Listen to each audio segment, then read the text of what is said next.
Assalamualaikum warahmatullahi wabarakatuh. Bagaimana kabarnya anak-anak hari ini? Alhamdulillah, baik semua ya.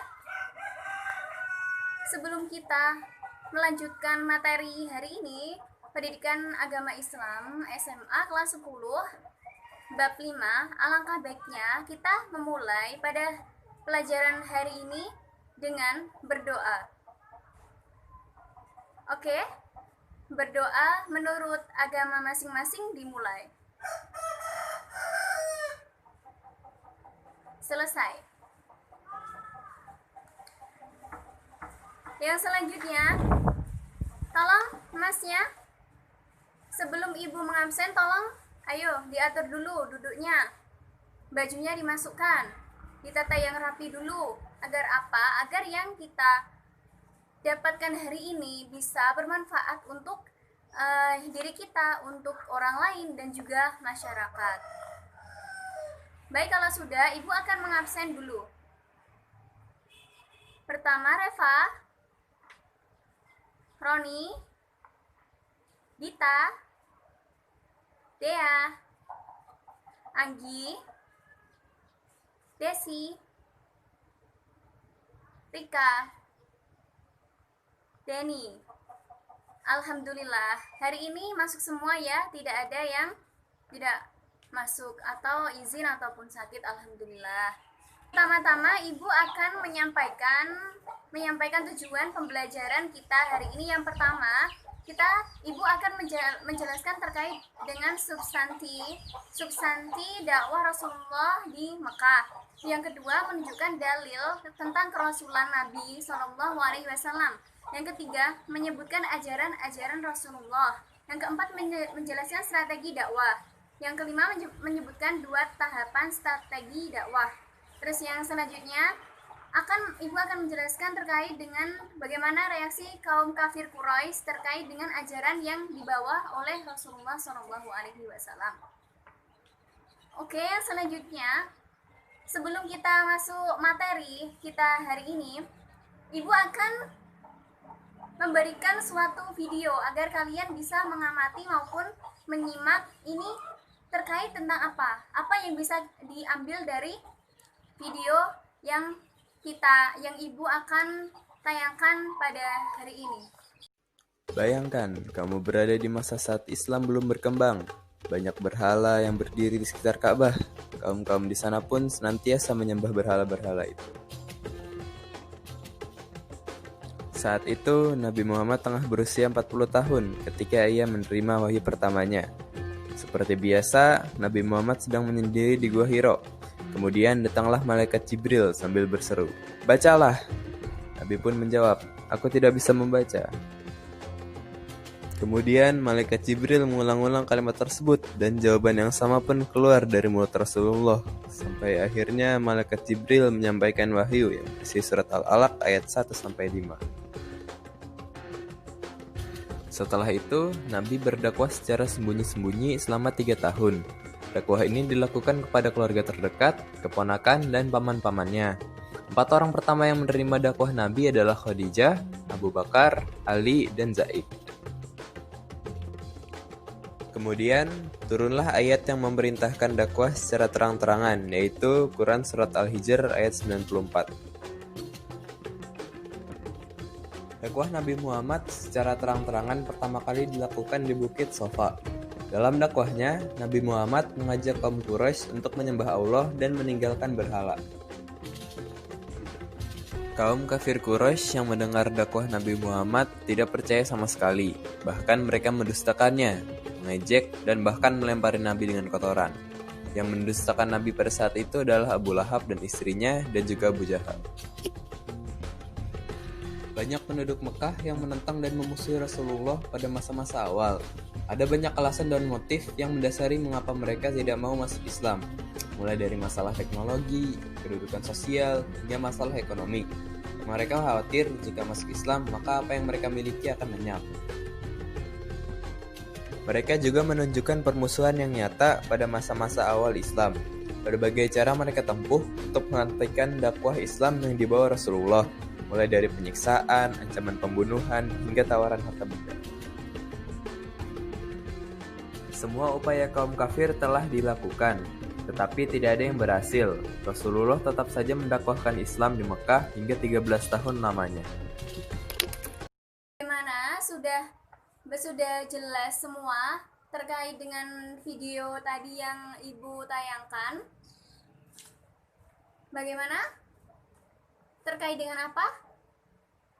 Oke, betul, terkait dengan perjuangan dakwah Nabi Rasulullah SAW di kota Mekah.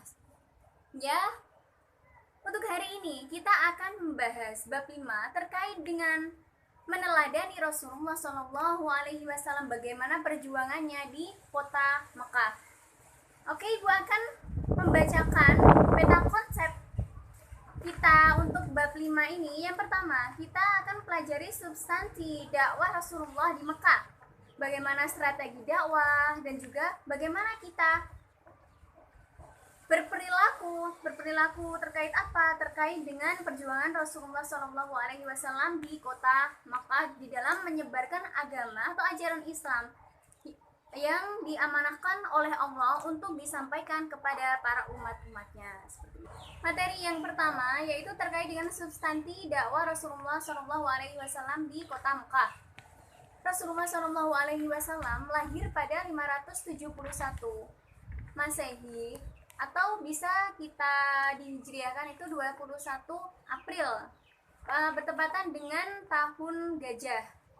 Atau dari pada saat itu ada suatu kejadian bagaimana Raja Abrahah itu menyerang kota Mekah menggunakan gajah. Dan selanjutnya Ibu akan menerangkan terkait dengan kerasulan Nabi Muhammad SAW dengan wahyu yang pertama, yakni Quran Surah Al-Alaq 1 ayat 1 sampai dengan 5 di Gua Hiro. Nah, Ibu akan menerangkan terkait dengan strategi dakwah Rasulullah di kota Mekah. Yang pertama itu dengan strategi secara sembunyi-sembunyi. Maksudnya dengan sembunyi-sembunyi itu Rasulullah itu hanya menyampaikan kepada saudara, menyampaikan kepada keponakan, kerabat, dan juga kepada istri. Kedua itu secara terang-terangan dengan turunnya Quran Surah Al-Hijr ayat 94.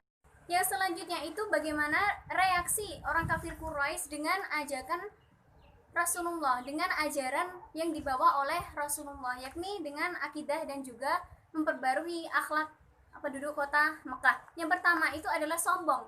Reaksi kafir Quraisy sombong. Karena apa? Karena dia mempercayai bahwa apa yang diajarkan oleh nenek moyang itu sudah benar.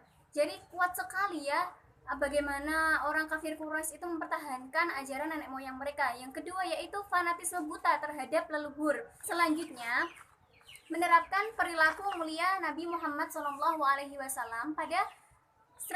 pada dakwah, perjuangan dakwah di kota Mekah. Yang pertama, memiliki sikap tangguh walau badai menerpai, walau ejekan terus dirasakan oleh Rasulullah pantang menyerah dalam menyampaikan wahyu Allah seperti itu. Yang selanjutnya semangat yang tinggi, tidak pernah Rasulullah itu mengeluh terkait dengan ejekan tadi, dengan apa yang ditolak oleh orang penduduk Mekah. Terus yang selanjutnya selalu jujur. Rasulullah itu terkenal dengan amanah atau bisa dikenal dengan al-amin karena sifat jujur Rasulullah dalam menyampaikan ajaran agama Islam. Yang selanjutnya amanah. Rasulullah sangat-sangat dapat dipercaya oleh masyarakat yang lain, tidak pernah berkata bohong. Oke, itu tadi Ibu sudah menjelaskan materi kita hari ini terkait dengan meneladani perjuangan Rasulullah di kota Mekah. Kalau begitu, Ibu akan membagi kalian ke dalam 4 kelompok. Oke ya, sekarang dimulai, berhitung aja ya. Oke, kalau sudah, Ibu akan memberikan kalian 1 orang 1 nomor. Ayo dibagi. Sudah ya? Sudah semua? Kalau begitu nanti kalian per kelompok akan mendiskusikan apa yang telah Ibu sampaikan materi terkait dengan perjuangan Rasulullah di kota Mekah. Ibu kasih waktu 15 menit dimulai dari sekarang.